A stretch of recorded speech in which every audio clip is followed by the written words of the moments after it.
কেমন আছেন সবাই? আশা করি সকলে অনেক ভালো আছে। অনেক দিন পরে আপনাদের মাঝে আবার একটি ভিডিও নিয়ে আসলাম।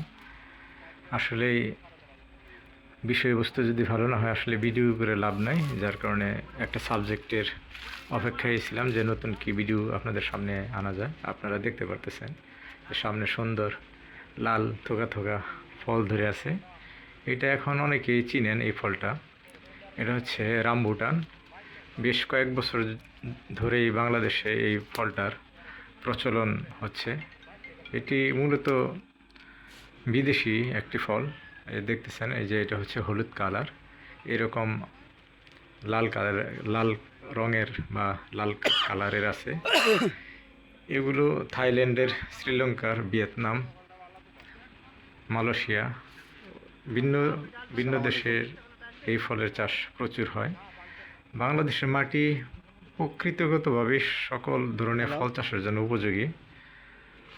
যারা শৌখিন কৃষক তারা দূর দূরান্ত থেকে, দেশের বাইরে থেকে চারা সংগ্রহ করে বাংলাদেশের যে ফল আছে সেই ফলের তালিকাকে আরও সমৃদ্ধ করেছে।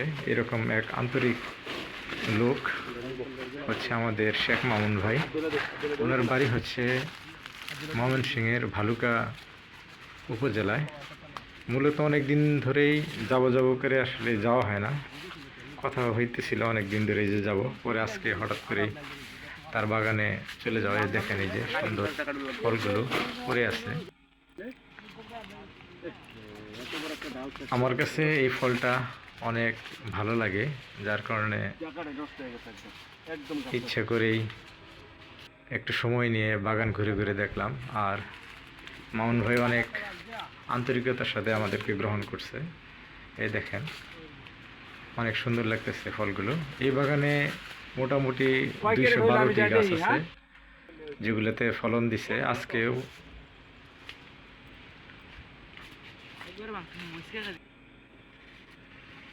আজকেও মোটামুটি 500 কেজির মতো প্রস্তুত করা হচ্ছিল ডেলিভারির জন্য।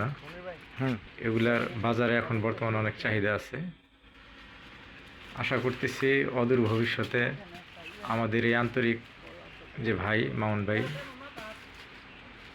ওনার মতো আরও কৃষক দাঁড়িয়ে যাবে এবং 2-4 বছরের মধ্যেই এই ফলটাও বাংলাদেশে অ্যাভেলেবল হয়ে যাবে। আমি যেটা সবসময় বলি যে পুষ্টি এবং স্বাদ যেমন পাঁচতলায় থাকে তাদেরও যেমন দরকার আছে, গাছতলায় যে থাকে তারও দরকার আছে।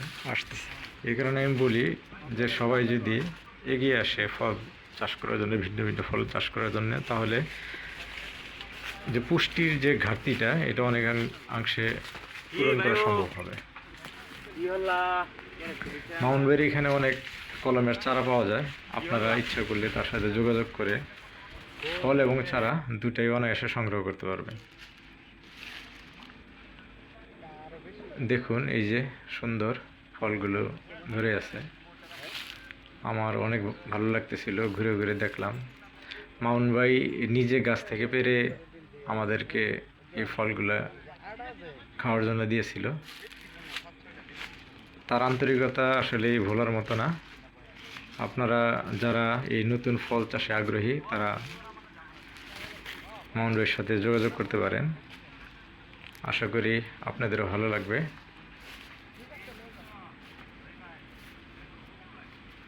আর যদি সরজমিনে কেউ দেখতে চান তাহলে অনায়াসে যেতে পারবেন। ভালুকা থেকে পূর্ব দিকে গফরগাঁওয়ের যে রাস্তাটা আছে ওইখানে যাওয়ার পথে নন্দীবাড়ি নামের একটা মোড় আছে, ওইখানে যে কাউকে জিজ্ঞেস করলে বাগানের লোকেশনটা দিয়ে জানাই দেবে সবাই।